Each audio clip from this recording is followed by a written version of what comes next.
اعوذ باللہ من الشیطان الرجیم بسم اللہ الرحمن الرحیم۔ شروع اللہ کے نام سے جو بڑا مہربان اور نہایت رحم فرمانے والا ہے۔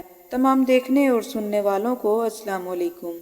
ناظرین، آج کی ویڈیو میں ہم حضرت سعد رضی اللہ تعالیٰ عنہ کی شہادت کا واقعہ بیان کریں گے۔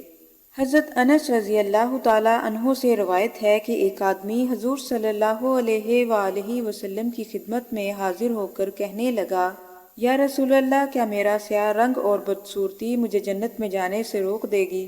آپ صلی اللہ علیہ وآلہ وسلم نے ارشاد فرمایا کہ نہیں، اس ذات کی قسم جس کے قبضہ قدرت میں میری جان ہے، ہرگز نہیں، جب تک کہ تو اپنے رب پر یقین اور اس کے رسول کے لائے ہوئے دین پر ایمان رکھتا ہو۔ وہ شخص کہنے لگا، اس ذات کی قسم جس نے آپ کو نبی بنا کر بھیجا، میں آپ کی اس مجلس میں حاضر ہونے سے تقریباً 8 ماہ قبل اسلام لا چکا ہوں۔ میں نے خدمت عالیہ میں موجود حضرات کو اور ان کے علاوہ اور مسلمانوں کو بھی اپنے لیے پیغام نکاح دیا، مگر سب نے میرا سیاہ رنگ اور بدصورتی کی وجہ سے مجھے مسترد کر دیا۔ حالانکہ میں بنو سلیم کے شریف گھرانے کا آدمی ہوں، البتہ میرے ماموں کی سیاہ رنگت کا اثر مجھ پر ہو گیا ہے۔ آپ نے ارشاد فرمایا کہ عمر بن وہب کہاں ہے؟ یہ بنو ثقیف کا ایک شخص تھا جو ابھی مسلمان ہوا تھا۔ لوگوں نے لا علمی کا اظہار کیا تو ارشاد فرمایا کہ کیا تو اس کا گھر جانتا ہے؟ اس شخص نے کہا کہ جی حضور، میں جانتا ہوں۔ آپ صلی اللہ علیہ وآلہ وسلم نے ارشاد فرمایا کہ اس کے ہاں جا کر آہستہ سے دروازے پر دستک دو اور سلام کہو۔ اندر داخل ہونے کے بعد اتنا کہہ دو کہ حضور صلی اللہ علیہ وآلہ وسلم نے تیری بیٹی سے میرا نکاح کر دیا ہے۔ کہتے ہیں کہ اس کی بیٹی انتہائی حسین و جمیل اور عقل مند تھی۔ یہ شخص دروازے پر آیا، دستک دی، سلام کہا۔ اہل خانہ نے عربی لب و لہجہ سن کر مرحبا کہا اور دروازہ کھول دیا، مگر اس کا کالا رنگ اور کبھی صورت دیکھ کر سب ناک منہ چڑھانے لگے۔ ادھر اس نے یہ بات بھی بتائی کہ آپ صلی اللہ علیہ وآلہ وسلم نے تمہاری بیٹی سے میرا نکاح کر دیا ہے۔ یہ سن کر سبھی نے شدت سے انکار کیا اور یہ شخص واپس لوٹ گیا۔ اس سے پہلے کہ وحی کے ذریعے آپ کی رسوائی ہو جائے، اس سے نجات کی راہ تلاش کرو۔ اگر واقعی آپ صلی اللہ علیہ وآلہ وسلم نے اس کے ساتھ میرا نکاح کر دیا ہے تو پھر میں اللہ اور اس کے رسول کے کیے ہوئے فیصلے پر راضی ہوں اور میں دل و جان سے اس نکاح کو قبول کرتی ہوں۔ یہ سن کر لڑکی کا باپ حضور صلی اللہ علیہ وآلہ وسلم کی خدمت عالیہ میں حاضر ہوا اور پیچھے ہی بیٹھ گیا۔ حضور صلی اللہ علیہ وآلہ وسلم نے اس سے مخاطب ہو کر فرمایا، تو وہی شخص ہے جس نے اللہ کے رسول کی بات کو رد کیا ہے؟ عرض کیا، جی ہاں، میں وہی بد نصیب ہوں اور توبہ استغفار کرتا ہوں۔ میں نے سمجھا تھا کہ شاید وہ شخص اپنی بات میں سچا نہیں۔ اگر واقعی وہ شخص اپنی بات میں سچا ہے تو میں اس نکاح کو قبول کرتا ہوں اور اللہ تعالیٰ اور اس کے رسول کی ناراضگی سے خدا کی پناہ چاہتا ہوں۔ حضرت صلی اللہ علیہ وآلہ وسلم نے اس لڑکی کا نکاح 400 درہم کے عوض اس شخص سے کر دیا اور فرمانے لگے، جا اپنی بیوی کو لے آ۔ اس نے عرض کیا، اس ذات کی قسم جس نے آپ کو برحق نبی بنا کر بھیجا، میرے پاس تو کچھ بھی نہیں ہے، اتنی مہلت چاہتا ہوں کہ اپنے عزیز و اقارب سے کچھ اکٹھا کر لوں۔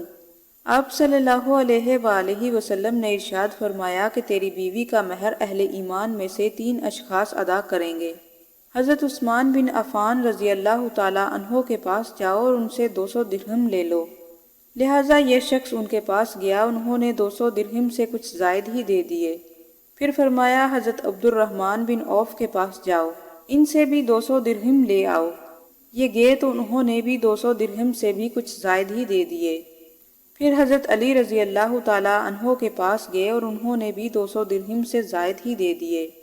انتہائی مسرت اور خوشی میں ڈوبا ہوا یہ شخص بازار میں بیوی کی رخصتی کے لیے سامان خرید رہا تھا کہ اچانک اس کے کان میں حضور صلی اللہ علیہ وآلہ وسلم کے منادی کی آواز گونجی، اے خدائی لشکر، جہاد کے لیے تیاری کرو۔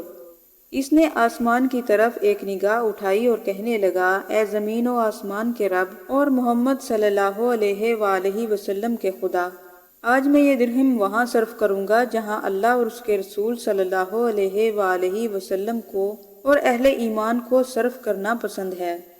پس ایک گھوڑا، تلوار، نیزہ اور ڈھال خریدی، پگڑی کو کس کر کمر پر باندھا اور نقاب اوڑھ لیا، صرف آنکھیں کھلی رکھی اور مہاجرین کی صف میں آ کر شامل ہو گئے۔ مہاجرین اس شخص کو دیکھ کر کہنے لگے کہ یہ اجنبی شاہ سوار کون ہے؟ حضرت علی رضی اللہ تعالیٰ عنہ فرمانے لگے کہ اسے کچھ نہ کہو، ممکن ہے کہ یہ شخص بحرین یا شام کے علاقے سے دین سیکھنے کے لیے آیا ہو اور تمہاری ہمت افزائی کے لیے تمہارے ساتھ شامل ہو گیا ہو۔